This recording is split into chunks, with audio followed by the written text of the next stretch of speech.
ಮುಂಗಾರು ಮಳೆ ಕೇಳಿದೀವಿ, ಕಾಡು ಮಳೆ ಏನಿದು? ಇಲ್ಲ, ಮುಂಗಾರು ಮಳೆ ಇಟ್ಟಾಯ್ತು ಅಂತ ಹೇಳಿ ಕಾಡು ಮಳೆ ಇಟ್ಟಾಗುತ್ತೆ ಅಂತ ಹೆಸರಿಟ್ಟಿದ್ದಲ್ಲ. ಕತೆಗೆ ಸಂಬಂಧಪಟ್ಟಂಗೆ ಕಾಡು ಮಳೆ ಹೆಸರಿಟ್ಟಿದ್ದು. ಈಗ ಬೇರೆ ಒಂದು ಇಂಡಸ್ಟ್ರಿಯಲ್ಲಿ ಹೆಂಗೆ ಸಪೋರ್ಟ್ ಮಾಡ್ತಾರೋ ಹೊಸಬ್ರಿಗೂ ಆ ರೀತಿ ಒಂದು ಸಪೋರ್ಟ್ ಮಾಡಬೇಕು. ಈಗ ಒಂದು ಹೊಸಬ್ರು ಸಿನಿಮಾ ಮಾಡ್ತಿದ್ದಾರೆ ಅಂದರೆ ಆ ಸಿನಿಮಾ ಚೆನ್ನಾಗಿದೆ ಅಂದರೆ ಎಲ್ಲರೂ ಇಂಡಸ್ಟ್ರಿಯಲ್ಲೂ ಟೆಕ್ನಿಷಿಯನ್ ಆಗಿರ್ಬೋದು, ಆ್ಯಕ್ಟರ್ಗಳು ಆಗಿರ್ಬೋದು, ಸೊ ಇರೋ ಅಂಥವ್ರು ಬಂದು ಸಪೋರ್ಟ್ ಮಾಡಿದ್ರೇ ಹೊಸಬ್ರು ಬೆಳೆಯೋಕ್ಕಾಗೋದು. ಈಗ ನಾನು ಈಗ ಇಲಿಷನಲ್ಲೇ ಇದ್ದೀನಿ ಮೇಡಮ್, ಎಲ್ಲ ಜನ ನೋಡಿದವರೆಲ್ಲ ಸಿನಿಮಾ ಚೆನ್ನಾಗಿದೆ ಅಂತ ಹೇಳ್ತಿದ್ದಾರೆ. ಆಮೇಲೆ ಈ ಕಡೆಯಿಂದ ಫೋನ್ ಬಂದರೆ ಥಿಯೇಟ್ರಿಗೆ ಯಾರು ಜನ ಬರ್ತಾ ಇಲ್ಲ ಅಂತ ಹೇಳ್ತಾರೆ. ನಾನೀಗ ಭ್ರಮೆಯಲ್ಲಿದ್ದೀನಿ, ಒಂದು ಗೊತ್ತಾಗ್ತಿಲ್ಲ. ಸಿನಿಮಾ ಚೆನ್ನಾಗಿದೆ ಆದಮೇಲೆ ಜನ ಬಂದು ನೋಡ್ಬೇಕಲ್ವಾ.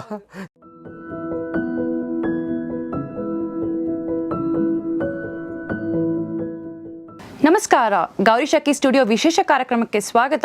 ನಾನು ಧನ್ಯ ರೆಡ್ಡಿ. ಇವತ್ತು ಕಾಡು ಮಳೆ ಟೀಮ್ ಮೂವಿ ನಮ್ಮ ಜೊತೆ ಇದ್ದಾರೆ.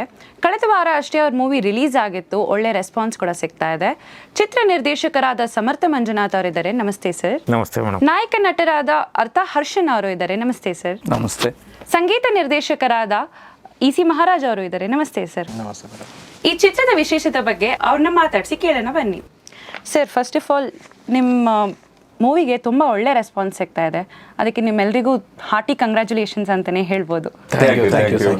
ಓಕೆ ಸರ್, ಸೊ ಭಾರತದ ಮೊದಲ ಬ್ರೈನ್ ಸ್ಕ್ಯಾಮಿಂಗ್ ಮೂವಿ ಅಂತ ನೀವು ಇದು ಹೇಳ್ತಾ ಇದ್ದೀರಾ. ಸೊ ಏನು ಸರ್ ಇನ್ಸ್ಪಿರೇಷನ್ ಏನು ಈ ಮೂವಿಗೆ? ಈಗ ಜನ ನೋಡಿದವರೆಲ್ಲ ಅದ್ರ ಬಗ್ಗೆ ಮಾತಾಡ್ತಿದ್ದಾರೆ. ನೀವು ಸಿನಿಮಾ ನೋಡಿದ್ದೀನಿ ಅಂತ ಹೇಳಿದ್ರಿ, ನಿಮಗೆ ಬ್ರೈನ್ ಸ್ಕ್ಯಾಮ್ ಆಯ್ತಾ ಇಲ್ವಾ ಹೇಳಿ ಮೇಡಮ್? ಆಯಿತು, ಒಂಥರ ಕನ್ಫ್ಯೂಸ್ ಆಯಿತು. ಅದಕ್ಕೆ ಬ್ರೈನ್ ಸ್ಕ್ಯಾಮ್ ಮೂವಿ ಅಂತ ಇಟ್ಟಿರೋದು ಅದನ್ನು. ಓಕೆ ಸರ್, ಸೊ ನಿಜ ಜೀವನದಲ್ಲೂ ಈ ಥರ ಅನುಭವ ಆಗಿತ್ತಾ ನಿಮಗೆ, ಅಥವಾ ಇದು ಜಸ್ಟ್ ಫ್ಯಾಂಟಸಿನಾ? ಫ್ಯಾಂಟಸಿ ಅಂತಲೂ ಹೇಳ್ಬೋದು, ನಿಜ ಜೀವನದಲ್ಲೂ ಅನುಭವ ಆಗಿದೆ. ಏನು ಅನುಭವ ಆಗಿತ್ತು ಸರ್ ನಿಮಗೆ? ಅಂದರೆ ಈಗ ನನಗೆ ಮೊದಲು ಅನುಭವ ಆಗಿರಲಿಲ್ಲ. ಈ ಕತೆ ಮಾಡಿದಾಗ ಶೂಟ್ ಮಾಡೋ ಟೈಮಲ್ಲಿ ಆ ರೀತಿ ಒಂದು ಸ್ವಲ್ಪ ಅನುಭವ ತುಂಬ ಆಗಿದೆ, ಬೇರೆ ಬೇರೆ ರೀತಿ. ಈ ರೀತಿ ಜಾಗಗಳು ತುಂಬ ಇದೆ. ಸೊ ಅದ್ರ ಬಗ್ಗೆ ನಾನು ತುಂಬ ಕಡೆ ಹೇಳಿದ್ದೀನಿ. ಮತಿಕಟ್ಟೆ ಸೋಲೆ ಅಂತ ಒಂದು ಫಾರೆಸ್ಟ್ ಇದೆ, ಸೊ ಅದು ಕೊಡೆಕಲೈನ್ ಹತ್ರ ಇದೆ. ಆ ಫಾರೆಸ್ಟು ಅಷ್ಟೇ ಇದೇ ರೀತಿಯೇ ಒಂದು ಮೈಂಡ್ ಟ್ರ್ಯಾಪ್ ಮಾಡೋ ಅಂಥದ್ದು, ಬ್ರೈನ್ನ ಸ್ಕ್ಯಾಮ್ ಮಾಡೋ ಅಂಥದ್ದು. ಸೊ ಅಲ್ಲಿ ಹೋದರೆ ಯಾರು ವಾಪಸ್ ಬರೋಲ್ಲ, ಆ ರೀತಿಯೇ ಜಾಗ ಇದೆ. ಸೊ ಅದು ಬ್ಯಾನ್ ಮಾಡಿದಾರೆ, ಅಲ್ಲಿ ಯಾರನ್ನೂ ಬಿಡ್ತಾ ಇಲ್ಲ. ಸೊ ಆ ಥರ ಒಂದು ತಲೆಯಲ್ಲಿ ಇಟ್ಕೊಂಡು ಕತೆ ಮಾಡಿದ್ದು. ಸರ್ ನಿಮ್ಗೆ ಏನಾದರೂ ಆಗಿದೆಯಾ ಈ ಥರ ಅನುಭವ? ಇಲ್ಲ, ಈ ಕಥೆಲೇ ಆಗಿರ್ಬೇಕಷ್ಟೇ, ಸಿನಿಮಾದಲ್ಲಿ ಆಗಿದೆ ಅಷ್ಟೇ. ಬಟ್ ಈ ರೀತಿ ವಿಚಾರಗಳು ನಂಗೆ ತುಂಬ ಇಷ್ಟ. ಅಂದರೆ ಈಗ ಸಾಕಷ್ಟು ವಿಚಾರಗಳಿದೆ ಈ ಭೂಮಿ ಮೇಲೆ ನಾವು ತಿಳ್ಕೊಳ್ಳೋದು. ಒಂದು ಮಿಸ್ಟರಿ ಇರೋದು, ಒಂದು ಯಾರಿಗೂ ಗೊತ್ತಾಗಲ್ಲ ಅಂದ್ರೆ ಸಾಲ್ವ್ ಮಾಡೋಕ್ಕಾಗದೇ ಇರೋಂಥ ಪಜಲ್ಸ್ ಇರುತ್ತಲ್ಲ, ಅಂಥ ಕಾನ್ಸೆಪ್ಟ್ ನಂಗೆ ತುಂಬ ಇಷ್ಟ. ಸೊ ಅದಕ್ಕೇ ಯಾವಾಗಲೂ ಅಂಥದ್ದು ನೋಡ್ತಾ ಇರ್ತೀನಿ. ಅನುಭವ ಸದ್ಯಕ್ಕೆ ಇನ್ನೂ ಆಗಿಲ್ಲ. ಸರ್, ಪ್ಯಾರನಾರ್ಮಲ್ ಆಕ್ಟಿವಿಟಿದಲ್ಲಿ ಏನಾದರೂ ನಂಬ್ತೀರಾ ನೀವು? ಖಂಡಿತ ನಂಬ್ತೀನಿ. ಎಲ್ಲ ಏನಾದರೂ ಅನುಭವ ಆಗಿದೆಯಾ? ಇಲ್ಲ, ಅನುಭವ ಅಂದರೆ ಆಗ್ತಾ ಇರುತ್ತೆ, ಯಾರು ಅಷ್ಟು ನೋಟಿಸ್ ಮಾಡಲ್ಲ ಅಂತ ನನಗನ್ಸುತ್ತೆ. ಅಂದರೆ ಸುತ್ತಮುತ್ತನೇ ನಡೀತಾ ಇರುತ್ತೆ, ನಾವು ಅಷ್ಟು ನೋಟಿಸ್ ಮಾಡಲ್ಲ. ನಿಮಗಾಗಿಲ್ಲ? ಆಗಿದೆ. ಅಂದರೆ ಹೆಂಗೆ ಹೇಳೋದು ಅದನ್ನು, ಅಂದರೆ ಕಾಡಲ್ಲೇ ಆಗುತ್ತೆ ನಿಮಗೆ. ಆ್ಯಕ್ಚುಲಿ ನೀವು ಅದರಲ್ಲಿದ್ದರೆ ಡೀಪ್ ಫಾರೆಸ್ಟಲ್ಲಿ ಅದು ಎಷ್ಟು ಡೀಪ್ ಇರುತ್ತೆ ಅಂದರೆ ನಿಮ್ಗೆ ಒಂದು 2 ಗಂಟೆ 3 ಗಂಟೆ ಆದಾಗ ನಿಮಗೆ ಬೆಳಕೆ ಬೀಳೋದಿಲ್ಲ ನಿಮಗೆ. ಆವಾಗ ಅಂಥ ನೆಗೆಟಿವ್ ಥಾಟ್ಸ್ ಬರ್ತಾ ಇರುತ್ತೆ ನಿಮಗೆ. ಸೊ ಏನೇ ಆದ್ರೂ ನಿಮ್ಗೆ ಹಂಗೆ ಫೀಲ್ ಆಗುತ್ತದು. ಸೊ ಅಂಥ ಅನುಭವ. ಸರ್, ಸೊ ಬ್ರೈನ್ ಸ್ಕ್ಯಾಮಿಂಗ್ ಅಂತ ತಗೊಂಡಿದ್ದೀರಾ, ಏನಿದೆ ಎಕ್ಸಾಕ್ಟ್ಲಿ ಬ್ರೈನ್ ಸ್ಕ್ಯಾಮಿಂಗ್ ಅಂದರೆ ಏನು? ಮತ್ತು ಈ ಮೂವಿನ ಶೂಟ್ ಮಾಡಬೇಕಾದ್ರೆ ಏನು ಚಾಲೆಂಜಸ್ ಫೇಸ್ ಮಾಡಬೇಕಾಗಿತ್ತು ಸರ್ ನಿಮಗೆ? ಕಥೆಯನ್ನು ಸಿಂಪಲ್ಲಾಗೆ ಒಂದು ಲೈನ್ ರೆಡಿ ಮಾಡ್ಕೊಬಿಟ್ವಿ ಮೇಡಮ್. ಸೊ ಅದಾದಮೇಲೆ ಜಾಗ ನಮ್ಮದು ಇರೋದೇ ಮೇನ್ ಈ ಕತೆಗೆ ಲೊಕೇಶನ್. ಸೊ ಆ ಲೊಕೇಶನ್ ಸೆಲೆಕ್ಟ್ ಮಾಡೋದಕ್ಕೆ ನಾನು ನಮ್ಮ ರೈಟ್ರ್ ಹತ್ರ ಡಿಸ್ಕಸ್ ಮಾಡಿದೆ ಫಸ್ಟು. ಸೊ ಡಿಸ್ಕಸ್ ಮಾಡಿದ್ಮೇಲೆ ಅವರು ಉತ್ತರ ಕನ್ನಡ ಸಿರ್ಸಿ ಅವರು, ಸೊ ಇಲ್ಲೇ ಬನ್ನಿ ಜಾಗ ಸಿಗುತ್ತೆ ಇಲ್ಲಿ ಫಾರೆಸ್ಟ್ ಅಂತ ಹೇಳಿದ್ರು. ಸೊ ಅಲ್ಲೇ ಹೋಗಿ, ಸೊ ಅವರೆಲ್ಲ ಈಗೇನು ಇಡೀ ಸಿನಿಮಾ ನೋಡಿದ್ರು, ಇಡೀ ಸಿನಿಮಾನು ಉತ್ತರ ಕನ್ನಡದಲ್ಲೇ ಶೂಟ್ ಮಾಡಿರೋದು. ಸೊ ಪ್ರತಿ ಒಂದು ಸೀನು ಕೂಡ ಲೊಕೇಶನ್ಗೆ ಹೋಗಿ, ಸೊ ಲೊಕೇಶನ್ ನೋಡ್ಕೊಂಡೇ ಸೀನ್ನ ಬರ್ಕೊಂಬಂದಿದ್ದು ನಾವು ಇಡೀ ಕಾಡಲ್ಲೇ ಕುತ್ಕೊಂಡು. ಸೊ ಚಾಲೆಂಜಿಂಗ್ ಅನಿಸಿದ್ದು ಹೆಂಗೆ ಅಂದರೆ, ಶೂಟ್ ಟೈಮಲ್ಲಿ ಈಗ ಲೊಕೇಶನಿಗೆ ಒಂದೊಂದು ದಿನ ಹೋಗ್ತಿದ್ದು, ನೋಡ್ತಾಯಿದ್ದು, ಬರ್ತಾಯಿದ್ವು. ಸೊ ಕಂಟಿನ್ಯೂಸ್ ಒಂದು 90-100 ಡೇಸು ಶೂಟ್ ಮಾಡಿದ್ದು ನಾವು. ಸೊ ವೆಸ್ಟರ್ನ್ ಘಾಟ್ಸ್ ಫಾರೆಸ್ಟ್ ಅದು ಮತ್ತು ಡೀಫು ಫುಲ್ಲು. ಸೊ ಅಲ್ಲಿ ಹಾವುಗಳಾಗಿರ್ಬೋದು, ಪ್ರಾಣಿಗಳಾಗಿರ್ಬೋದು, ತುಂಬ ಚಾಲೆಂಜಸ್ ಇತ್ತು ನಮಗೆ ಶೂಟಿಂಗ್ ಟೈಮಲ್ಲೂ. ಸೊ ಏನಂತಾರೆ ಜಿಗಣೆಗಳಾಗಿರ್ಬೋದು. ಸೊ ಫಸ್ಟ್ ದಿನ ಹೋದಷ್ಟೇ ಒಂದು 100-150 ಎಷ್ಟು ರಕ್ತ ಹೋಗಿದ್ದೀವಿ ಎಲ್ಲರದು ಗೊತ್ತಿಲ್ಲ. ಸೊ ಅಷ್ಟು ರಕ್ತಗಳು ಹೋಗಿದೆ. ಸೊ ಅದಕ್ಕೆ ಅಂತಲೇ ನೆಕ್ಸ್ಟ್ ಡೇನೇ ಎಲ್ಲರಿಗೂ ಇಷ್ಟಿಷ್ಟುದ್ದ ಶೂಸ್ ತರಿಸಿ ಎಲ್ಲರಿಗೂ ಸೇಫ್ಟಿಯಾಗಿ ಕೊಟ್ಟು, ಆಮೇಲೆ ಹಾವುಗಳು ತುಂಬ ಇರೋವು. ಸೊ ದಿನಕ್ಕೊಂದು 50ರಿಂದ 100 ಹಾವಂತೂ ನೋಡ್ತಾಯಿದ್ವು ಇಡೀ ಟೀಮು. ಸೊ ಅಷ್ಟಾಗಿರೋದು ಎಲ್ಲರದ್ದು ಸೇಫ್ಟಿ ಮುಖ್ಯ ಅಂತ ಎಲ್ಲರಿಗೂ ಶೂ ತರಿಸ್ಬಿಟ್ಟು. ಸೊ ಆಮೇಲೆ ಒಂದು 10 ದಿನ 15 ದಿನ ಆದಮೇಲೆ ಇಡೀ ಫಾರೆಸ್ಟು ಫ್ರೆಂಡ್ ಆಗೋಯ್ತು ನಮಗೆ. ಸರ್ ನಿಮಗೆ ಈ ಚಿತ್ರಕ್ಕೆ ಆ್ಯಕ್ಚುಲಿ ಹೇಳಬೇಕು ಅಂದರೆ ಬ್ಯಾಕ್ಗ್ರೌಂಡ್ ಮ್ಯೂಸಿಕ್ ಮಾತ್ರ ಇರೋದು, ಸಾಂಗ್ ಅಂತ ಏನೂ ಪರ್ಟಿಕ್ಯುಲರ್ ಆಗಿಲ್ಲ. ಅದೊಂದು ವ್ಯಾಲ್ಯೂ ಅಡಿಷನ್ ಅಂತಲೇ ಹೇಳ್ಬೋದು ಮೂವಿನ ಇನ್ನೂ ಇಂಟೆನ್ಸ್ ಮಾಡೋದಕ್ಕೆ. ಸೊ ನಿಮ್ಗೆ ಎಷ್ಟು ಚಾಲೆಂಜಿಂಗ್ ಆಗಿತ್ತು ಸರ್ ಆ ಮೂವಿನ ಲೈಕ್ ಬ್ಯಾಕ್ಗ್ರೌಂಡ್ ಮ್ಯೂಸಿಕ್ನ ಕಂಪೋಸ್ ಮಾಡೋದಕ್ಕೆ? ಕಂಪೋಸ್ ಮಾಡೋದು ಈಸಿ ಆಗಿತ್ತು, ನನಗೂ ಒಂದು ಬ್ರೈನ್ ಸ್ಕ್ಯಾಮ್ ಆಗಿತ್ತು. ಇದೇ ಸಿನಿಮಾದಲ್ಲಿ ಬ್ಯಾಕ್ಗ್ರೌಂಡ್ ಸ್ಕೋರ್ ಮಾಡಿರ್ತೀರಿ ಮೇಡಮ್, ಓಕೆನಾ, ಸರಿ ಓಕೆ ಅಂತ ಅದೇ ಸೀನ್ ಮಾರನೇ ದಿನ ಬಂದು ನೋಡಿದ್ರೆ ಆ ಸೀನಾಗೇ ಇರೋಲ್ಲ. 2 ಸೀನ್ ಆಗಿರುತ್ತೆ, ಮಧ್ಯದಲ್ಲಿ ಎಲ್ಲೋ ಒಂದು ಕಡೆಯಿಂದ ಇನ್ನೊಂದು ಸೀನ್ ಬಂದು ಹಾಡಾಗಿರುತ್ತೆ. ಆ ಥರ ಸಿಕ್ಕಾಪಟ್ಟೆ ಬ್ರೈನ್ ಸ್ಕ್ಯಾಮ್ ಆಗಿತ್ತು ನನಗೆ. ಬಟ್ ಡೈರೆಕ್ಟರ್ ಜೊತೆಗೆ ಕೂತ್ಕೊಂಡು ಪ್ರತಿಯೊಂದು ಫ್ರೇಮ್, ಪ್ರತಿಯೊಂದು ಸೀನಿಗೆ ತಕ್ಕಂಗೆ ಅವ್ರ ಸ್ಯಾಟಿಸ್ಫ್ಯಾಕ್ಷನ್ ಏನಿದೆಯೋ ಒಂದೊಂದು ಕೇಳಿ ಮಾಡಿದ್ದೀನಿ. So that came out nice. Okay, so ನೀವು ತುಂಬ ಜಾಗೃತಿ ತಗೊಂಡಿದ್ದೀರಾ ಅಂತ ಆಯಿತು ಮೂವಿನ ಜೊತೆಲೇ ಕೂತ್ ಕೆಲಸ ಮಾಡ್ತಾ ಇದ್ವು. ಎಸ್, ನಮ್ಮ ಹ್ಯಾಬಿಟ್ ಹೆಂಗೆ ಅಂದರೆ ಬನ್ನಿ ಜೊತೆ ಕೂತ್ಕೊಂಡು ಆ ಸೀನ್ ಸ್ಯಾಟಿಸ್ಫೈ ಆಯಿತಾ, ಓಕೆ ಆವಾಗ ನೆಕ್ಸ್ಟ್ ಸೀನ್ಗೆ ಹೋಗೋಣ ಅಂತ ಹಾಗೆ ಟ್ರಾವೆಲ್ ಆಗಿ. ನಿಮ್ಮ ರೋಲ್ ಏನಿದೆಯೋ ಅದು ಸೈಕಾಲಜಿಕಲಿ ತುಂಬ ಇಂಟೆನ್ಸ್ ಆಗಿದೆ, ಮೂವಿನೇ ತುಂಬ ಇಂಟೆನ್ಸ್ ಆಗಿದೆ. ಸೊ ನೀವು ಇದಕ್ಕೆ ಏನೇನು ಪ್ರಿಪ್ರೇಷನ್ಸ್ ಮಾಡ್ಕೊಂಡ್ರಿ ಸರ್? ಇದು ಪ್ರಿಪ್ರೇಷನ್ ಅನ್ನೋದಕ್ಕಿಂತ ಇವ್ರು ಫಸ್ಟ್ ಬಂದು ನಂಗೆ ಸ್ಟೋರಿ ಹೇಳಿದ್ರು, ಸ್ಟೋರಿಲಿ ಪಾತ್ರಗಳನ್ನೂ ಹೇಳಿದ್ರು. ಈ ಕ್ಯಾರೆಕ್ಟರಲ್ಲಿ ನಾನು ಫಸ್ಟ್ ಯೋಚನೆ ಮಾಡಿದ್ದು ಏನನ್ನು ಮಾಡಬಾರ್ದು ಅಂತ, ಅಂದರೆ ಏನೇನು ಮಾಡೋಕ್ಕಾಗಲ್ಲ ಈ ಪಾತ್ರಕ್ಕೆ ಅಂತ. ಅದಾದಮೇಲೆ ನನಗೊಂದು ಕ್ಲಾರಿಟಿ ಸಿಕ್ತು ನನಗೆ ಇದು ಮಾಡಬೇಕು ಅಂತ. ಯಾಕಂದರೆ ಇದು ಸ್ಪಿರಿಚುವಾಲಿಟಿನೂ ತಿಳ್ಕೊಂಡಿರುತ್ತೆ, ಸೈನ್ಸನ್ನು ತಿಳ್ಕೊಂಡಿರುತ್ತೆ. ಸೊ ಎರಡನ್ನೂ ತಿಳ್ಕೊಂಡಿದ್ರೆ ಬೇರೆ ಡೈಮೆನ್ಷನಲ್ಲಿ ಯೋಚನೆ ಮಾಡ್ತಾ ಇರುತ್ತೆ, ಸ್ವಲ್ಪ ಕ್ರೇಜಿ ಹುಚ್ಚಿನ ಥರ ಇರ್ತಾನೆ ಅವನು. ಸೊ ಅಂಥ ಕ್ಯಾರೆಕ್ಟ್ರನ್ನ ನಾನು ನರೇಟ್ ಮಾಡಬೇಕಾಗಿತ್ತು. ಸೊ ಅದಕ್ಕೋಸ್ಕರ ನಾವು ಒಂದು 2 months ಪ್ರಿಪ್ರೇಷನ್ ಮಾಡಿಕೊಂಡು ವರ್ಕ್ಶಾಪ್ ಮಾಡಿ ಒಂದು 2-3 ಸಲ ತೋರಿಸಿದ್ದೀವಿ, ಹಿಂಗೆ ಮಾಡಬೇಕಾ ಅಂತ. ಅವ್ರಿಗೆ ಅದೇ ನಮ್ಮೆಲ್ಲರಿಗೂ ಸ್ಯಾಟಿಸ್ಫೈ ಆಗಲಿಲ್ಲ. ಅದು ಲಾಸ್ಟಲ್ಲಿ ಅದೊಂದು 2 months ಆದಮೇಲೆ ಒಂದು ಕ್ಯಾರೆಕ್ಟರ್ ಕೂರ್ತು, ಅಂದರೆ ಹೀಗೆ ಮಾಡಬೇಕು ಅನ್ನೋದು. ಆಮೇಲೆ ಇವ್ರಿಗೂ ಇಷ್ಟ ಆಯ್ತದು. ಸೊ ಅದನ್ನೇ ಕ್ಯಾರಿ ಮಾಡ್ಕೊಂಡು ಹೋಗಿದ್ದೀವಿ ನಾವು. ಓಕೆ ಸರ್, ಅವ್ರ ಜೊತೆ ವರ್ಕ್ ಮಾಡೋದು ನಿಮಗೆ ಹೇಗೆ ಅನಿಸ್ತು ಸರ್? ಫುಲ್ ಟೀಮೇ ಹೊಸ ಟೀಮು. ಬಟ್ ಆದರೆ ಏನು ನಾವು ಮುಂಚೆಯಿಂದಲೂ ಜೊತೆಲಿ ಕೆಲಸ ಮಾಡಿದ್ದೀವಿ. ತುಂಬ ಒಂದು 10 ವರ್ಷದಿಂದಲೂ ಪರಿಚಯ. ಸೊ ಮಹಾರಾಜ್ ಸರು ಅಷ್ಟೇ, ಮುಂಚೆಯಿಂದಲೂ ನನಗೆ ಪರಿಚಯನೇ ಎಲ್ಲ. ಸೊ ಹಂಗಾಗಿ ಒಂದು ಸಿನಿಮಾದಲ್ಲಿ ಇನ್ನು ಕ್ಯಾಮ್ರಾಮನ್ DOP ಅವರು ಅಷ್ಟೇ ಒಂದು 15 ವರ್ಷದಿಂದ ಫ್ರೆಂಡ್ ಅವ್ನು ನನಗೆ. ಸೊ ಎಲ್ಲ ಒಂದು ಹೊಸ ಟೀಮ್ ಆಗಿರೋದ್ರಿಂದ ಈ ಸಿನಿಮಾ ಅಷ್ಟು ಚೆನ್ನಾಗಿ ಬರೋಕ್ಕೆ ಕಾರಣ. ಸೊ ಇವ್ರ ಜೊತೆ ಹೇಳಿ ಅಲ್ಲ ಅಂದರೆ ಆಚೆ ಪರಿಚಯ ಇರೋದು ಬೇರೆ, ಒಂದು ಮೂವಿ ಪ್ರಾಜೆಕ್ಟ್ ಮಾಡಬೇಕು ಅಂದರೆ ಪರಿಚಯ ಇರೋದು ಬೇರೆ ಅಲ್ವಾ? ಸೊ ಅದು ಆ ಚಾಲೆಂಜ್ ಹೇಗಿತ್ತು ಸರ್? ಮೂವಿ ಮಾಡಬೇಕಂದ್ರೆ ಚಾಲೆಂಜ್ ಹೇಗಿತ್ತು ನಿಮಗೆ? ಚಾಲೆಂಜ್ ಅಂದರೆ ಈಗ ಕ್ಯಾಮ್ರಾಮನ್ ಆಗಿರೋ, ಮ್ಯೂಸಿಕ್ ಡೈರೆಕ್ಟರ್ ಆಗಿರೋದು ಎಲ್ಲ ನಾವೆಲ್ಲ ಓಪನ್ ಆಗಿ ಮಾತಾಡ್ತೀವಿ ಮೇಡಮ್. ಅಂದರೆ ಈಗ ಒಂದು ಬೇರೆ ಸಿನಿಮಾಗಳ ಬಗ್ಗೆ, ಈಗ ಸಿನಿಮಾ ಚೆನ್ನಾಗಿದೆ ಅಂದರೆ ಚೆನ್ನಾಗಿದೆ ಅಂತೀವಿ, ಇಲ್ಲ ಅಂದರೆ ಇಲ್ಲ ಅಂತ ಹೇಳ್ತೀವಿ. ಸೊ ಯಾರ್ಯಾರು ಮೈನಸ್ ಇದೆ ಎಲ್ಲರದ್ದು ಮಾತಾಡ್ಕೊಂಡ್ಮೇಲೆ ಸೊ ನಮ್ಮ ಸಿನಿಮಾದಲ್ಲಿ ನಾವು ಅದನ್ನೇ ಫಾಲೋ ಮಾಡಬೇಕಲ್ವಾ? ಸೊ ಹಂಗೆ ನಾವು ಓಪನ್ ಆಗಿ ಎಲ್ಲಾದರೂ ಡಿಸ್ಕಸ್ ಮಾಡ್ಕೊಂಡೆ ಇದು ಮಾಡಿದ್ದು. ಈ ಸೀನ್ ಚೆನ್ನಾಗಿಲ್ಲ ಅಂದರೆ ಚೆನ್ನಾಗಿಲ್ಲ ಅಂತ ಜನ ಹೇಳ್ತಾರೆ. ಸೊ ಮ್ಯೂಸಿಕ್ ಚೆನ್ನಾಗಿಲ್ಲ ಅಂದರೆ ಮ್ಯೂಸಿಕ್ ಚೆನ್ನಾಗಿಲ್ಲ ಅಂತ ಹೇಳ್ತಾರೆ, ಆ್ಯಕ್ಟಿಂಗ್ ಚೆನ್ನಾಗಿ ಮಾಡಿದ್ರೆ ಚೆನ್ನಾಗಿಲ್ಲ ಅಂತ ಹೇಳ್ತಾರೆ. ಸೊ ಹಂಗಾಗಿ ಅದನ್ನೆಲ್ಲ ತಲೆ ಹಿಡ್ಕೊಂಡು ಮಾಡಿದ್ದು. ಈಗ ನೀವು ಸಿನಿಮಾ ನೋಡಿದಿರಲ್ಲ, ಈಗ ಒಂದು ಆ್ಯಕ್ಟರ್ಗಳ ಬಗ್ಗೆ, ಹೀರೋಯಿನ್ ಬಗ್ಗೆ ಆಗಲಿ, ಹೀರೋ ಬಗ್ಗೆ ಆಗಲಿ, ಯಾರು ಒಂದು ಹೊಸಬ್ರು ಸಿನಿಮಾ ಅಂತ ಅನ್ಸುತ್ತಾ ನಿಮಗೆ? ಇಲ್ಲ, ನಾನು ಹೇಳ್ದಂಗೆ ಅನ್ಸ್ಲಿಲ್ಲ, ಎಲ್ಲೂ ಅನ್ಸ್ಲಿಲ್ಲ. ಹೌದಲ್ವಾ? ಸೊ ಅದಕ್ಕೆ ಅಷ್ಟು ಎಲ್ಲರೂ ಡೆಡಿಕೇಟ್ ಆಗಿ ಎಲ್ಲರೂ ಕೂತ್ಕೊಂಡು ಕೆಲಸ ಮಾಡಿದ್ವಿ. ಓಕೆ ಸರ್, ನಿಮ್ಮದು ಫಸ್ಟ್ ಟೈಮ್ ಆಗಿರೋದ್ರಿಂದ ನೀವು ಅನ್ಕೊಂಡಿದ್ರಾ ಬರ್ತೀನಿ ಅಂತ, ಇಲ್ಲ ಆಕಸ್ಮಿಕವಾಗಿ ಎಂಟ್ರಿ ಕೊಟ್ರಾ? ಮುಂಚೆಯಿಂದ ನಮ್ಮ ತಾತನು ಊರುಗಳಲ್ಲಿ ನಾಟಕಗಳನ್ನ ಹೇಳ್ಕೊಡ್ತಾ ಇದ್ರು ಯೂಶಲಿ. ಸೊ ಅದನ್ನು ಚಿಕ್ಕ ವಯಸ್ಸಿಂದನೂ ನೋಡಿದಾಗ ನಾನು ಅದರಲ್ಲಿ ಒಂದು ಕ್ಯಾರೆಕ್ಟರ್ ಆಗಬೇಕು, ಹೀರೋ ಆಗಬೇಕು ಅನ್ನೋದು ಎಲ್ಲರಿಗೂ ಆಸೆ ಇರುತ್ತೆ. ಅದಾದಮೇಲೆ ನಾನು ಇಂಜಿನಿಯರಿಂಗ್ ಮಾಡಿದೆ. ಇಂಜಿನಿಯರಿಂಗ್ ಮಾಡಾದ್ಮೇಲಿಂದ ಮಾಡ್ಲಿಂಗಲ್ಲಿದ್ದೆ. ಅದಾದಮೇಲಿಂದ ಈ ಫೀಲ್ಡಿಗೆ ಬಂದಿದ್ದು. ಓಕೆ, ಹೌದು ಸರ್. ಸೊ ನೀವು ಒಂದು ಲೈಕ್ ನಿಮ್ಮ ತಲೆಯಲ್ಲಿ ಇರುತ್ತಲ್ವ, ನಾನು ಹೀರೋ ಆಗಿ ಎಂಟ್ರಿ ಕೊಡಬೇಕು ಅಂದರೆ ಈ ಜಾನರಲ್ಲಿ ಬಂದರೆ ಚೆನ್ನಾಗಿರುತ್ತೆ ಅಂತ. ಸೊ ನೀವು ಯಾವ ಜಾನರಾಗಿ ಅಲ್ಲಿ ಎಂಟ್ರಿ ಕೊಡಬೇಕು ಅಂದ್ಕೊಂಡಿದ್ರಿ? ಇಲ್ಲ, ಇದೆ ಕಾಡು ಮಳೆಗಿಂತ ಬೆಸ್ಟ್ ಜಾನರ ಇಲ್ಲ, ಅದರಲ್ಲೆಲ್ಲ ಇದೆ. ಸೊ ನನಗೆ ಆ ರೀತಿ ಏನು ತಲೆಯಲ್ಲಿಲ್ಲ. ನಾನು ಹೀರೋ ಆಗೋದಕ್ಕಿಂತ ಹೆಚ್ಚಾಗಿ ಎಂಟರ್ಟೈನರ್ ಆಗಬೇಕು ಅಂತ. ಸೊ ಎಲ್ಲ ರೀತಿಯೂ, ಎಲ್ಲ ಪಾತ್ರಗಳನ್ನೂ ಎಲ್ಲ ರೀತಿಯೂ ಮಾಡಬೇಕು, ಎಲ್ಲರಿಗೂ ಜನರಿಗೆ ಎಂಟರ್ಟೈನ್ ಮಾಡಬೇಕು ಅನ್ನೋದೇ ಆಸೆ. ಸೊ ಎಲ್ಲ ರೀತಿ ಟ್ರೈ ಮಾಡಬೇಕು. ಈಗ ಈ ಜಾನರ ಆಯ್ತಲ್ವ, ನೆಕ್ಸ್ಟು ಬೇರೆದು ಮಾಡ್ಕೊಂಡು ಹೋಗಬೇಕು ಅಂತ. ಸರ್, ಸೊ ನಿಮಗೆ ನೀವು ಇದೇ ಜಾನರಲ್ಲಿ ಎಂಟ್ರಿ ಕೊಡಬೇಕು ಅಂತ ಅಂದ್ಕೊಂಡಿದ್ರೆ, ಇಲ್ಲ ಬೇರೆ ಏನಾದರೂ ಐಡಿಯಾ ಇತ್ತಾ ಸರ್ ಆ್ಯಸ್ ಎ ಡೈರೆಕ್ಟರ್? ಇಲ್ಲ ಮೇಡಮ್, ಇದೇ ಒಂದು ಹೊಸ ರೀತಿ ಸಿನಿಮಾ ಮಾಡಬೇಕು ಅಂತ, ಇದೇ ಜಾನರ್ ಮಾಡಬೇಕು ಅಂತ ಫಿಕ್ಸ್ ಆಗಿ ನಾನು ಮಾಡಿದ್ದು. ಬಟ್ ಆಮೇಲೆ ನನಗೆ ಎಲ್ಲ ಥರ ಜಾನರ್ ಸಿನಿಮಾನೂ ಮಾಡೋಕ್ಕೆ ಬರುತ್ತೆ. ನೆಕ್ಸ್ಟು ಬೇರೆ ರೀತಿ ಬರಲಿ. ಸೊ ಒಂದೇ ಪ್ಯಾಟ್ರನ್ ಸೆಟ್ ಆಗೋನಲ್ಲ ನಾನು. ಸೊ ಎಲ್ಲ ಥರನೂ ಸಿನಿಮಾ ಮಾಡ್ತಿದ್ವಿ. ನೆಕ್ಸ್ಟ್ ಪ್ಲ್ಯಾನ್ ಏನಿದೆ ಸರ್? ನೆಕ್ಸ್ಟ್ ಇಮಿಡಿಯೇಟ್ ಜಾನರ್ ಏನು ಮಾಡಬೇಕು ಅಂತ ಇದೆ? ಹೇಳ್ತೀನಿ ಮೇಡಮ್, ಸದ್ಯದ್ರಲ್ಲೇ ಬರುತ್ತೆ. ಇನ್ನೇನು ಈಗ ಇಲ್ಲ, ಆಲ್ರೆಡಿ ನಿಜ ಹೇಳ್ಬೇಕಂದ್ರೆ ಒಂದು ಸಿನಿಮಾ ಆಫರ್ ಬಂದಿದೆ ನನಗೆ ಆಲ್ರೆಡಿ. ಸೊ ಇನ್ನೊಂದು 3-4 ಡೇಸಲ್ಲಿ ಚೆಕ್ ಬರ್ಬೋದು ಪ್ರೊಡ್ಯೂಸರ್ ಕಡೆಯಿಂದ. ಅವಾಗ ಅಫಿಷಿಯಲಾಗಿ ಅನೌನ್ಸ್ಮೆಂಟ್ ಮಾಡ್ತೀನಿ, ಅದೇ ಎಲ್ಲರನ್ನೂ ಅಫಿಷಿಯಲಾಗಿ ಅನೌನ್ಸ್ಮೆಂಟ್ ಮಾಡ್ತೀನಿ. ಓಕೆ ಸರ್, ನಿಮ್ಮದು ಸೈಂಟಿಫಿಕ್ ಸೈಫೈ ಥ್ರಿಲ್ಲರ್ಗೆ ಒಂದು ಮ್ಯೂಸಿಕ್ ಕಂಪೋಸ್ ಮಾಡಬೇಕು ಅಂದರೆ ಕಷ್ಟ ಅಲ್ವಾ? ಸೊ ಜನರು ಹೇಗೆ ರಿಸೀವ್ ಮಾಡಿಕೊಂಡ್ರು ಸರ್ ಆ ಬ್ಯಾಕ್ಗ್ರೌಂಡ್ ಮ್ಯೂಸಿಕ್ ಆಗಿರ್ಬೋದು? ಬಿಕಾಸ್ ಮ್ಯೂಸಿಕಲ್ಲಿ ಯಾರು ಮೂವಿ ನೋಡಲ್ಲ ಇವಾಗ ಮ್ಯೂಸಿಕ್ಕೇ ಮೇನ್ ಪಾತ್ರ ಅಲ್ವಾ? ಸೊ ಇದನ್ನು ಮಾಡೋಕ್ಕೆ ಪ್ರೇಕ್ಷಕರ ಇದು ಏನಿತ್ತು ಸರ್, ರೆಸ್ಪಾನ್ಸ್ ಏನಿತ್ತು? ರೆಸ್ಪಾನ್ಸ್ ಎಲ್ರಿಗೂ ತುಂಬ ಇಷ್ಟ ಆಯಿತು. ಒಬ್ಬರು ಕೂಡ ನೆಗೆಟಿವ್ ಹೇಳಿಲ್ಲ ಮ್ಯೂಸಿಕ್ ಬಗ್ಗೆ. ರೀಸನ್ ಏನಂತ ಅದು ಹೆಂಗೆ ಹೇಳಲಿ, ಯಾಕಂದರೆ ಮನಸ್ಫೂರ್ತಿ ಕೆಲಸ ಮಾಡಿದ್ವಿ.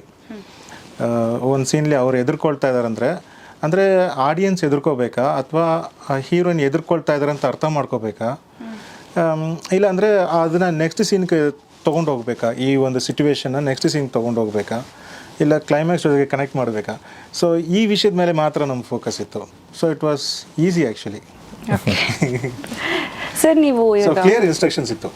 ಓಕೆ, ಕೆಲವರು ಒಂದು ಥೀಮ್ ಬಿಟ್ಟಿಟ್ಕೊಂಡು ಇಡೀ ಸಿನಿಮಾ ಫುಲ್ ಅದು ಹಾಕ್ಬಿಡ್ತಾರೆ. ಸೊ ನಮ್ಮ ಸರ್ ಆ ರೀತಿ ಮಾಡಿಲ್ಲ. ಪ್ರತಿಯೊಂದು ಸೀನಿಗೂ ಡಿಫ್ರೆಂಟ್ ಇದೆ, ಎಲ್ಲೂ ರಿಪೀಟ್ ಆಗಿಲ್ಲ. ಅಲ್ವಾ? ಸೊ ಎಂಟೈರ್ ಸಿನಿಮಾನೇ ಒಂದು ಸಾಂಗ್ ಥರ ಮಾಡಿತ್ತು.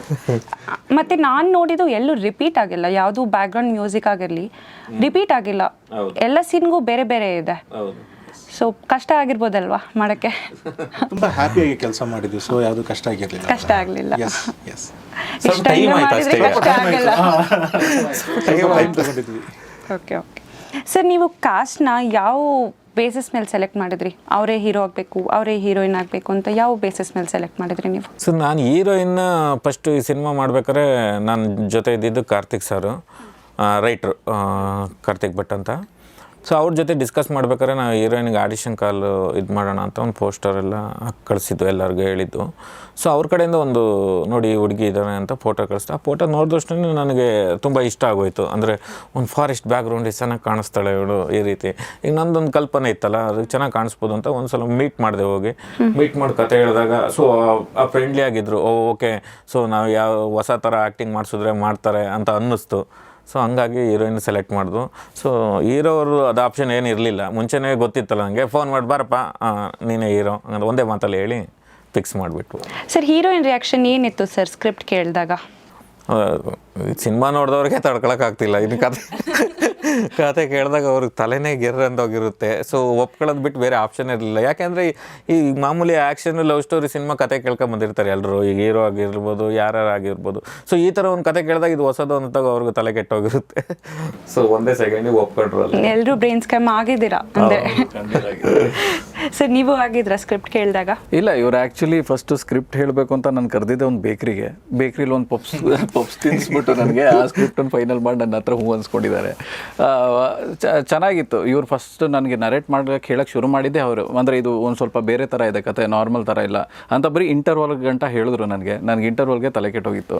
ಆವಾಗ ಹೋಗಿ ಈಚೆ ಹೋಗಿ ಒಂದು ಬ್ರೇಕ್ ತೊಗೊಂಡು ಪುನಃ ಕೇಳಿದ್ದೀನಿ ನಾನು. ಸೊ ಅದಾದಮೇಲೆ ಇಷ್ಟ ಆಯಿತು ನನ್ನ ಕತೆ. ನಿಮಗೂ ಇಷ್ಟ ಆಯಿತು ಅಂದ್ರಲ್ಲ ನೀವು ಸಿನಿಮಾ ನೋಡಿ. ಸೊ ನನಗೆ ಎಷ್ಟು ಇಷ್ಟ ಆಗಿರುತ್ತೆ, ನಾನು ಅದರಲ್ಲಿ ಒಂದು ಭಾಗ ಆಗಿರ್ತೀನಿ ಅಂತ ಇಷ್ಟ ಆಯಿತು ನನಗೆ. ಓಕೆ ಸರ್, ಸೊ ಈ ಹೀರೋಯಿನ್ನೇ ಹೇಳಬೇಕಂದ್ರೆ 70% ಮೂವಿ ಹೀರೋಯಿನ್ನೇ, ಬೇರೆ ಯಾರೂ ಇಲ್ಲ. ಸೊ ಅವ್ರ ಬಗ್ಗೆ ಸ್ವಲ್ಪ ಹೇಳಿ ಸರ್. ಅವರಿಲ್ಲ ಇವತ್ತು ಇಲ್ಲಿ, ಅವ್ರ ಬಗ್ಗೆ ಸ್ವಲ್ಪ ಎಲಿವೇಶನ್ ಕೊಡಿ. ಅವ್ರ ಬಗ್ಗೆ ಜನ ಕೇಳ್ತಲೇ ಇದ್ದಾರೆ. ಸೊ ಇಂಥ ಸಿನಿಮಾ ಮಾಡಿ ಎಲ್ಲಿದ್ದಾರೆ ಅವರು ಹಂಗಂತ. ಅವ್ರು ಫಾರಿನಲ್ಲಿದ್ದಾರೆ, ಬರೋಕ್ಕಾಗಿಲ್ಲ ಅವ್ರಿಗೆ. ಸೊ ಅವ್ರ ಬಗ್ಗೆ ಹೇಳಬೇಕು ಅಂದರೆ ತುಂಬ ಒಳ್ಳೆ ಆರ್ಟಿಸ್ಟು ಮೇಡಮ್. ಅಂದರೆ ಫಸ್ಟ್ ಸಿನಿಮಾ ಅಂತ ಅನ್ಸೋದೇ ಇಲ್ಲ, ಎಲ್ಲ ಸಿನಿಮಾ ನೋಡಿದವ್ರು ಆ ರೀತಿ ಹೇಳ್ತಿದ್ದಾರೆ. ಸೊ ಆ ರೀತಿ ಆ್ಯಕ್ಟಿಂಗ್ ಮಾಡಿದ್ದಾರೆ. ಸೊ ತುಂಬ ಚಾಲೆಂಜಸ್ ಇತ್ತು ಅಲ್ಲಿ ಫಾರೆಸ್ಟಲ್ಲಿ. ಸೊ ಒಂದು ಹುಡುಗಿ ಅದು ಇಡೀ ಟೀಮ್ ಜೊತೆ ಇದ್ದಿದ್ದು. ಸೊ ಆಮೇಲೆ ಅಲ್ಲಿ ಈ ಫಾರೆಸ್ಟ್ ಓಡಾಟದಲ್ಲಿ ಈಗ ಹುಡುಗರಾದರೆ ಹೆಂಗೆ ಬೇಕಂಗೆ ಓಡಾಡ್ಬೋದು. ಸೊ ಕೆಲವೊಂದು ಶಾರ್ಟ್ಸ್ಗಳು ಇಟ್ಟರೆ ಅಲ್ಲಿ ಆರ್ಟಿಸ್ಟ್ ಮಾತ್ರ ಹೋಗ್ಬೇಕಾಗಿರುತ್ತೆ. ಸೊ ಆ ಜಾಗದಲ್ಲಿ ಇನ್ಯಾರು ಓಡಂಗಿರೋ, ಅಲ್ಲಿ ಏನಿರುತ್ತೆ ಏನು ಚೆಕ್ ಮಾಡೋಕ್ಕೂ ಕೂಡ ಆಗೋಲ್ಲ. ಯಾಕೆಂದರೆ ಗಿಡಗಳು ಅವು ಇವು ಎಲ್ಲ ಕಂಟಿನ್ಯೂಟಿ ಮಿಸ್ ಆಗ್ತಂತ ಯಾರನ್ನೂ ಬಿಡ್ತಿರಲಿಲ್ಲ. ಸೊ ಹೀರೋ ಆಗಲಿ ಹೀರೋಯಿನ್ ಆಗಲಿ ಇಬ್ಬರೇ ಹೋಗಬೇಕಾಗಿತ್ತು. ಸೊ ಇನ್ನು ಓಡೋ ಸೀಕ್ವೆನ್ಸ್ ಏನಿದೆಯೋ ಅದೆಲ್ಲ ಅದೇ ಅವರು ಒಂದೇ ಜಾಗದಲ್ಲಿ ಅವರೇ ಓಡಬೇಕಿತ್ತು. ಸೊ ಅಂಥ ಚಾಲೆಂಜಸ್ ಸೀನ್ಗಳು ತುಂಬ ಮಾಡಿದ್ದಾರೆ. ಸೊ ಆಮೇಲೆ ಈ ನದಿ ನದಿ ಮಧ್ಯೆ ಇರೋ ಒಂದು ಶಾರ್ಟ್ಸು, ಅಲ್ಲೂ ಒಬ್ಬಳೇ ಹೋಗಿ ಮಲಗಬೇಕು ಹಂಗಂದರೆ ಸೊ ಅದೊಂದು ದೊಡ್ಡ ಇದು. ಸೊ ಅಂಥ ಚಾಲೆಂಜಿಂಗ್ ಸೀನ್ಗಳು ತುಂಬ ಮಾಡಿದ್ದಾರೆ ಅವರು. ಅವ್ರ ಬಗ್ಗೆ ಹೇಳ್ತಾ ಹೋದರೆ ಇಡೀ ಸಿನಿಮಾ ಅಷ್ಟೇ ಲೆಂತ್ ಆಗುತ್ತೆ. ಚೆನ್ನಾಗಿ ಮಾಡಿದ್ದಾರೆ ಅವರು. ಸೂಪರ್. ಸರ್ ನಿಮ್ಮ ಅನುಭವ ಹೇಗಿತ್ತು ಸರ್ ಅವ್ರ ಜೊತೆ ಆಸ್ ಅ ಕೋಸ್ಟಾರ್? ಇಲ್ಲ ಅವ್ರು ತುಂಬ ಚೆನ್ನಾಗಿ ಕೆಲಸ ಮಾಡಿದ್ದಾರೆ ಅಂದ್ರೇ ಗೊತ್ತಾಗುತ್ತೆ ನಿಮಗೆ. ಅವರು ಸೊ ಎಲ್ಲನೂ ಮಾತಾಡ್ಕೊಂಡೇ ಮಾಡ್ತಾಯಿದ್ವಿ, ಹೇಗೆ ಬರಬೇಕು, ಹೇಗೆ ಅಂದರೆ ಹೇಗೆ ಕನ್ವೆ ಮಾಡಬೇಕು ವಿಷಯಗಳನ್ನ ಅಂತ.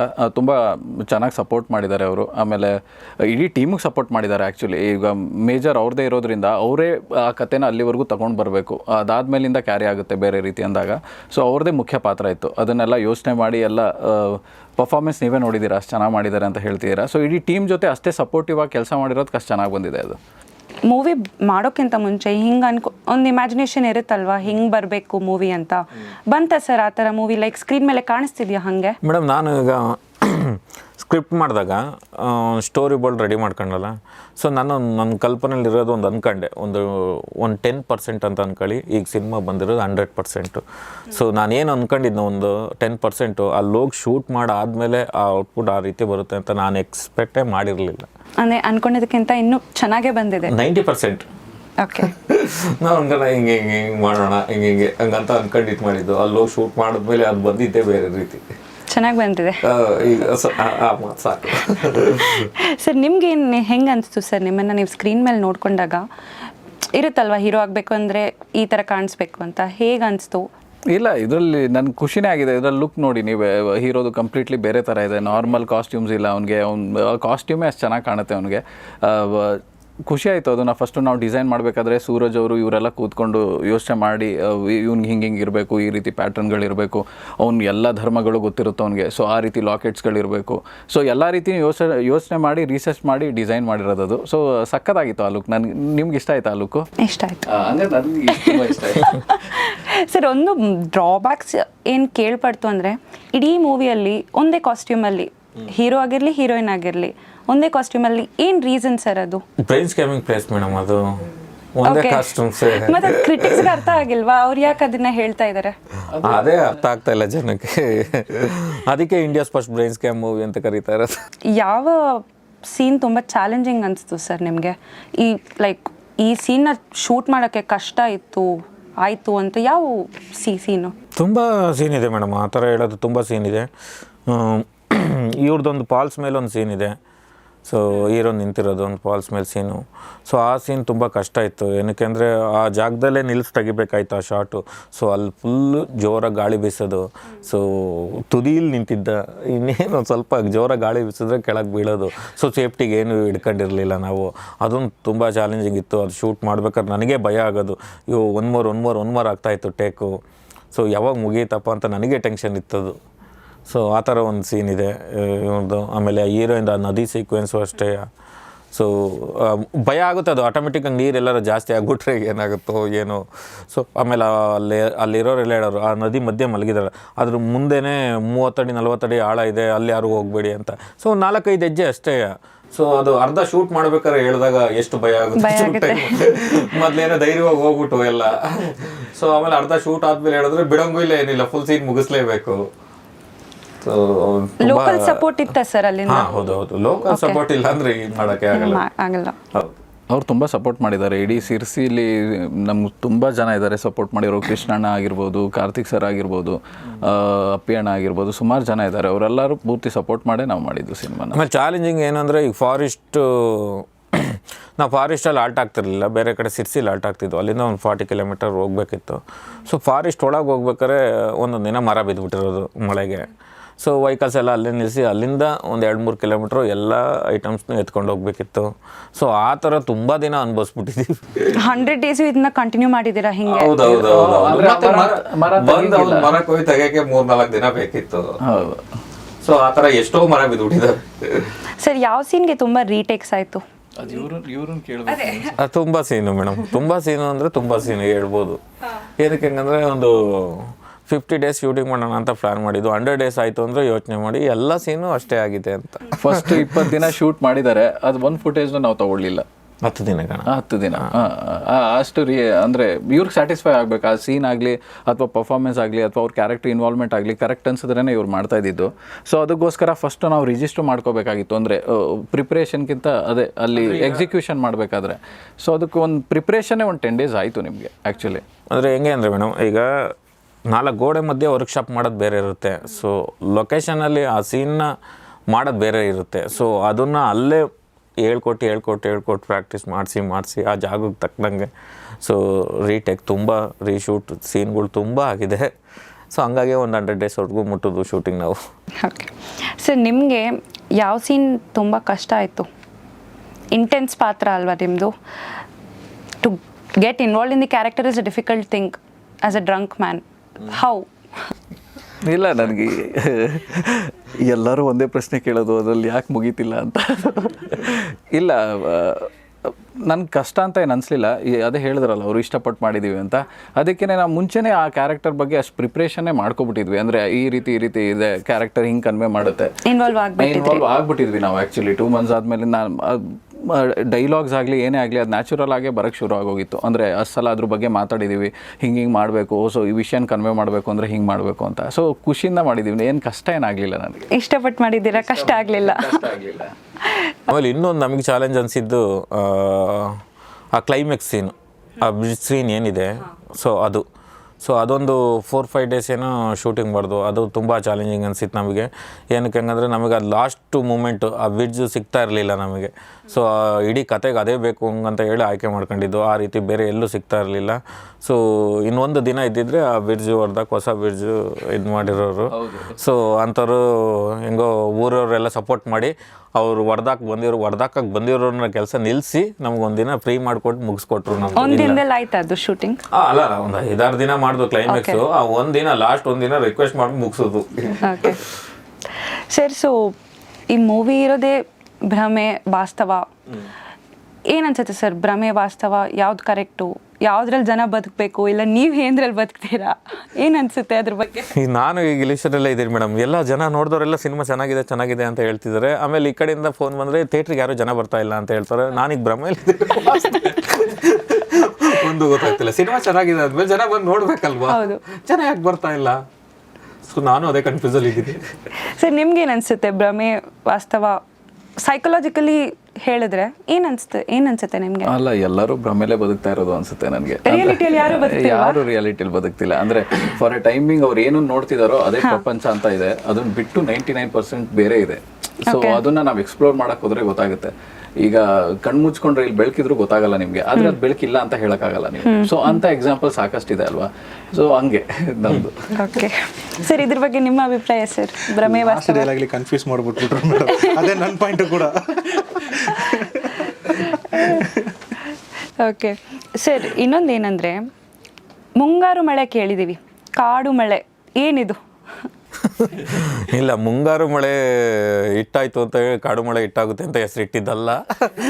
ಕತೆಗೆ ಸಂಬಂಧಪಟ್ಟಂಗೆ ಕಾಡು ಮಳೆ ಹೆಸರಿಟ್ಟಿದ್ದು. ಸೊ ಮೇನ್ ಅವೆರಡೇ ಕ್ಯಾರೆಕ್ಟರ್ ಇರೋದು, ಕಾಡು ಮಳೆ. ಸೊ ಅವೆರಡನ್ನೇ ಮೇನ್ ಆಯ್ಕೆ ಮಾಡ್ಕೊಂಡಿದ್ದು ಮೊದಲು ನಾವು, ಆಮೇಲೆ ಕ್ಯಾರೆಕ್ಟರ್ನ ಆಯ್ಕೆ ಮಾಡ್ಕೊಂಡಿದ್ದು. ನಮಗೆ ಕತೆಗೆ ಸಂಬಂಧಪಟ್ಟಂಗೆ ಕಾಡು ಅಂದರೆ ಭ್ರಮೆ, ಮಳೆ ಅಂದರೆ ರಿಯಾಲಿಟಿ, ಅವೆರಡನ್ನ ಮೊದಲೇ ತಲೆಯಲ್ಲಿ ಇಟ್ಕೊಂಡಿದ್ವು. ಸೊ ಭ್ರಮೆ ರಿಯಾಲಿಟಿನ ಸೊ ಕತೆ ಮಾಡ್ಬೇಕಾದ್ರೆ ತಲೆಯಲ್ಲಿ ಇಟ್ಕೊಂಡಿರೋದ್ರಿಂದ ಕಾಡು ಮಳೆ ಅವೆರಡೂ ಬೇಕಿತ್ತು. ಅದಕ್ಕೋಸ್ಕರನೇ ಕಾಡು ಮಳೆ ಅಂತೆಲ್ಲ ಇದೆ. ಯಾರು ಸರ್ ಕೊಟ್ಟಿದ್ದು ಟೈಟಲ್? ನಾನೇ. ಬೇರೆ ಏನು ಟೈಟಲ್ಸ್ ಬಂದಿಲ್ವಾ? ಅಯ್ಯೋ, ಬೇರೆ ಇಡೀ ಸಿನಿಮಾದಲ್ಲಿ ಅದ್ಭುತ ಟೈಟ್ಲ್ಗಳು ಹೇಳಿದ್ರು ಮೇಡಮ್. ತುಂಬಾ ಹೇಳಿ ಸರ್, ಸ್ವಲ್ಪ 2-3. ಯಾರು ರಿಜಿಸ್ಟರ್ ಮಾಡ್ಕೊಳ್ಳಲ್ಲ ಅಂದ್ರೆ ಹೇಳ್ತೀನಿ, ಯಾರು ಮಾಡಿಲ್ಲ. ಸೊ ಹಿಂಗೆ ನಾನು ಕಾಡು ಮಳೆ ಅಂತ ಹೇಳಿದೆ, ಯಾರು ಒಪ್ಪಲಿಲ್ಲ ಇಡೀ ಟೀಮಲ್ಲಿ. ಸೊ ಅದಕ್ಕೆ ಬೇರೆ ಹೆಸರು ಏನಾರು ಹೇಳಿ ಹಂಗಂತ ಹೇಳಿ ಒಬ್ಬೊಬ್ರು ಹೇಳಿದ್ರು. ಬಟ್ ತಮಾಷೆಗಿದು, ಸೀರಿಯಸ್ ಅಲ್ಲ. ಒಬ್ಬೊಬ್ರು ಹೇಳಿದ್ರು, ಅದಕ್ಕೆ ಒಬ್ಬರು ಒಂದು ಟೈಟ್ಲ್ ಹೇಳಿದ್ರು. ಏನು ಅಂದ್ರೆ ಕಾನು ಕಣ್ಮರೆ. ಕಾನು ಕಣ್ಮರೆನಾ? ಓಕೆ ಸರಿ. ನೆಕ್ಸ್ಟ್ ಅರಣ್ಯದಲ್ಲಿ ಆರ್ಭಟ ಅಂತ. ಅರಣ್ಯದಲ್ಲಿ ಆರ್ಭಟ. ಇಂಥ ಸಿನಿಮಾಗೆ ಇಂಥ ಟೈಟ್ಲ್ಗಳು ಒಬ್ಬೊಬ್ರು ಕೊಟ್ಕೊ ಬಂದ್ಮೇಲೆ ಸೊ ನಾನು ಹಿಂದೆ ಮುಂದೆ ಯೋಚನೆನೂ ಮಾಡಲಿಲ್ಲ. ಸೊ ಕಾಡು ಮಳೆನೇ ಫಿಕ್ಸ್ ಮಾಡಿ ರಿಜಿಸ್ಟರ್ ಮಾಡ್ಕೊಂಡು. ಸರ್, ಮತ್ತೆ 7 ಅನ್ಸಾಲ್ವ್ಡ್ ಮಿಸ್ಟ್ರಿ ಉತ್ತರ ಸಿಗ್ತಾ ಇದಕ್ಕೆ? ಸಿಗದೇ ಇಲ್ಲ ಅದು. ಹೇಳಿ. ಖಂಡಗಳು 7, ಸಮುದ್ರಗಳು 7, ವಾರದಲ್ಲಿ 7 ದಿನ, ಸ್ವರಗಳು 7, ಸಪ್ತಪತಿ 7, ನಮ್ಮ ಥರ 7 ಜನ ಇರ್ತಾರೆ. ಪುನರ್ಜನ್ಮದಲ್ಲೂ 7 ಜನ್ಮ. ಸೊ ಆ ರೀತಿ ನಿಮಗೆ ಅನ್ಸಾಲ್ವ್ಡ್ ಮಿಸ್ಟ್ರಿ 1000 ಇದೆಯಾ? ನನಗೀಗ ಉತ್ತರ ಸಿಕ್ಕಿದೆ. ಅದಕ್ಕೆ ಪಾರ್ಟ್ 2 ಕೊಟ್ಟಿದ್ದೀನಿ. ನೋಡೋಣ. ಪಾರ್ಟ್ 2 ಜನ ನೋಡಿದ್ರೆ ಇದನ್ನು ಪಾರ್ಟ್ 2 ಖಂಡಿತ ಮಾಡ್ತೀನಿ. ಅದರಲ್ಲೂ ಉತ್ತರ ಹೇಳ್ತೀನಿ ನಾನು ಅದನ್ನು. ಓಕೆ ಸರ್, ಈಗ ಮೂವಿಗೆ ಭಾಳಷ್ಟು ಮೆಚ್ಚುಗೆ ವ್ಯಕ್ತವಾಗಿದೆ ಆಲ್ರೆಡಿ. ಬಟ್ ಕ್ರಿಟಿಕ್ಸ್ ಇರ್ತಾರೆ, ಯಾವ ಮೂವಿಗಾದರೂ ಇರ್ತಾರೆ ಕ್ರಿಟಿಕ್ಸ್. ನಿಮ್ಮ ಮೂವಿಗೂ ಸಹ ಇದ್ದಾರೆ.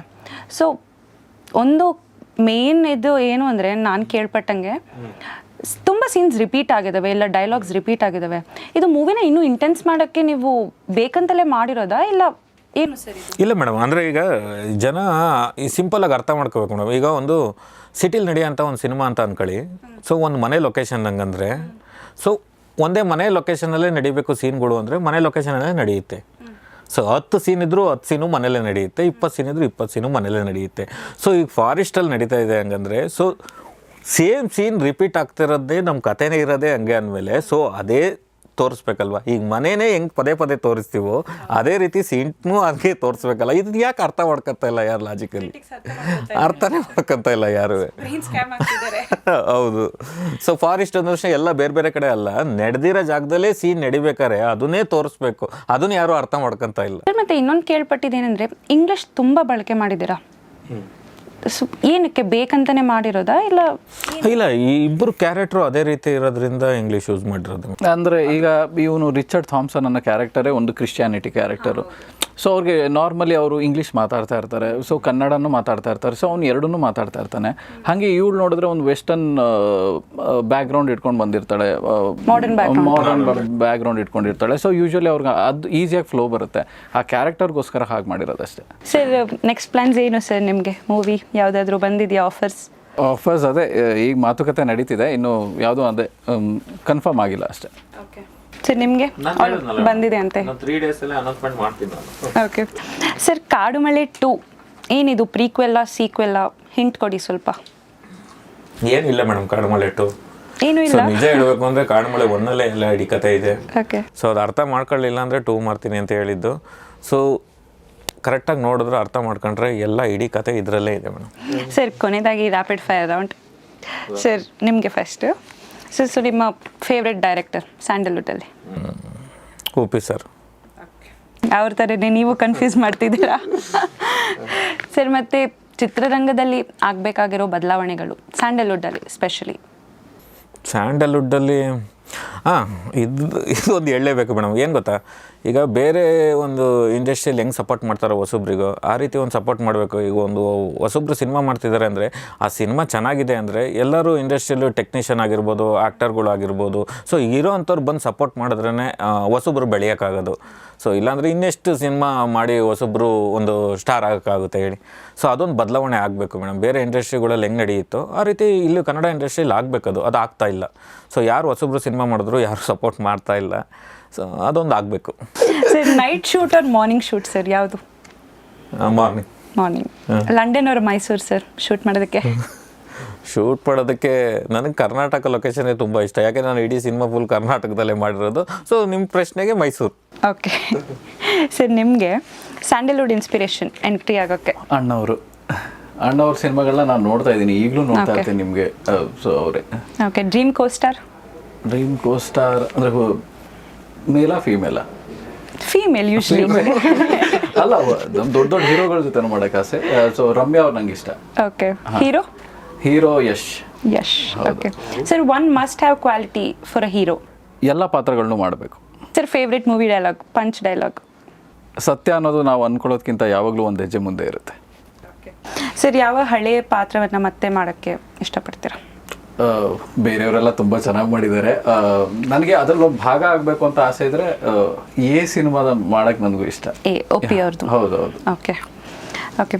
ಸರ್ ನಿಮ್ಮದು ಫೇವ್ರೆಟ್ ಮ್ಯೂಸಿಕಲ್ ಇನ್ಸ್ಟ್ರೂಮೆಂಟ್ ಯಾವುದು? Piano madam. ಪಿಯಾನೋ. ಓಕೆ. ಮತ್ತು ಫೇವ್ರೆಟ್ ಸಿಂಗರ್? ಚಿತ್ರಮ್ಮ. ಓಕೆ. ಯಾವ ಹಳೆ ಹಾಡನ್ನ ಮತ್ತೆ ರೀಕ್ರಿಯೇಟ್ ಮಾಡೋಕ್ಕೆ ಇಷ್ಟಪಡ್ತೀರಾ ಸರ್? ಅಯ್ಯೋ, ದೊಡ್ಡ ಕ್ವಶ್ಚನ್ ಅದು. ಅಂದರೆ ಪ್ರತಿಯೊಂದು ಕಂಪೋಸರು ಅದ್ರ ಮೇಲೆ ಜೀವ ಇಟ್ಟು ಕಂಪೋಸ್ ಮಾಡಿರ್ತಾರಲ್ವ, ಆ ಬ್ಯೂಟಿನ ಚೇಂಜ್ ಮಾಡೋಷ್ಟು ಕೆಪಾಸಿಟಿ ಇನ್ನೊಬ್ರಿಗಿಲ್ಲ. Okay. So I think that kind of remix ಅದಷ್ಟು ವರ್ಕೌಟ್ ಆಗಲ್ಲ ಮೇಡಮ್. ಬೇಕಾದ್ರೆ ಅವ್ರ ಜೊತೆಗೆ ಸೇರಿಕೊಂಡು ಇನ್ನೊಂದು ಸಾಂಗ್ ಬೇಕಾದ್ರೆ ಕಂಪೋಸ್ ಮಾಡೋಣ. ಒಂದು ಇಲ್ವಾ ಆ ಥರ? ಲೈಕ್ ನಾನು ಮಾಡಿದ್ರೆ ಚೆನ್ನಾಗಿ ಬರುತ್ತೆ ಇದು ನಿಮ್ಗೆ ಅನ್ಸ್ಲಿಲ್ವಾ? ಚೆನ್ನಾಗಿ ಬರ್ತದಕ್ಕಿಂತ ನಮ್ದಂತ ಒಂದು ಸೆಟ್ ಆಫ್ ಪ್ರಾಕ್ಟೀಸಸ್ ಇರುತ್ತಲ್ವ, ಇದು ಕೆಲವೊಂದು ಸಿನಿಮಾಕ್ಕೆ ವರ್ಕೌಟ್ ಆಗುತ್ತಾ ಅಂದರೆ KGF ರೂಟ್ ತೊಗೋಬೋದು. ಅವ್ರು ಆಲ್ರೆಡಿ ಸೂಪರಾಗಿ ಫ್ಯಾಂಟಾಸ್ಟಿಕ್ ಆಗಿ ಮೂವಿ ಮಾಡಿದ್ದಾರೆ, ಫ್ಯಾಂಟಾಸ್ಟಿಕ್ ಆಗಿ ಸಾಂಗ್ ಇದೆ. ಸೊ ಅದರಲ್ಲಿ ನಮ್ಮ ಇನ್ಪುಟ್ಸು ಒಳಗೆ ಹೋಗ್ಬಿಟ್ಟು ಸ್ವಲ್ಪ ಬ್ಯಾಕ್ಗ್ರೌಂಡ್ ಸ್ಕೋರ್ಲಿ ಇನ್ನೂ ಎಕ್ಸ್ಟ್ರಾ ಕೆಲಸ ಮಾಡ್ಬೋದು ಅಂತ ಒಂದು ಆಸೆ ಅಷ್ಟೇ. ಓಕೆ. ಅದರಲ್ಲಿ ಐ ಡು ಬೆಟರ್, ಅದೆಲ್ಲ ಇಲ್ಲ. Okay sir. Favourite music genre? Favourite music genre background ಸ್ಕೋರಲ್ಲಿ ಸೈಫೈ ಸಾಂಗ್ಸ್ ಅಂತ ಬಂತು ಅಂದರೆ fusion between Carnatic and Hindustani ಇಲ್ಲ Carnatic and proper classical western. Okay sir, if not music then what? If not music then direction. ಜೊತೆಗೆ ಸೇರ್ಕೊಂಡು ಹಂಗೆ ಅಸಿಸ್ಟೆಂಟ್ ಡೈರೆಕ್ಟರ್ ಜಾಯ್ನ್ ಆಗಿ next ಇವರಿಗೆ ಫೈಟ್ ಮಾಡೋಣ ಅಂತ. ಓಕೆ, ಕಾಡುಮಳೆ ಮೂವಿ ಟೀಮ್ ಜೊತೆ ನಾವು ಇಷ್ಟೊತ್ತು ಮಾತಾಡಿದ್ವಿ. ಈಗಾಗಲೇ ಈ ಮೂವಿ ರಿಲೀಸ್ ಆಗಿದೆ. ನೀವು ಸೈಕಲಾಜಿಕಲ್ ಥ್ರಿಲ್ಲರ್ನ ಇಷ್ಟಪಡೋ ಆಗಿದ್ದರೆ ಈ ಮೂವಿನ ನೀವು ಖಂಡಿತ ನೋಡಲೇಬೇಕು. ಆದಷ್ಟು ಬೇಗ ನಿಮ್ಮ ಹತ್ತಿರದ ಥಿಯೇಟರ್ಸ್ಗೆ ಹೋಗಿ ಈ ಮೂವಿಯನ್ನೇ ನೋಡಿ. ಇಷ್ಟೊತ್ತು ನಮ್ಮ ಜೊತೆ ಮಾತಾಡೋದಕ್ಕೆ ನಿಮ್ಮೆಲ್ಲರಿಗೂ ಧನ್ಯವಾದಗಳು. Thank you sir. ನೋಡ್ತಾ ಇರಿ ಕನ್ನಡ ಸಿನಿಮಾಗಳನ್ನು. ಧನ್ಯವಾದಗಳು.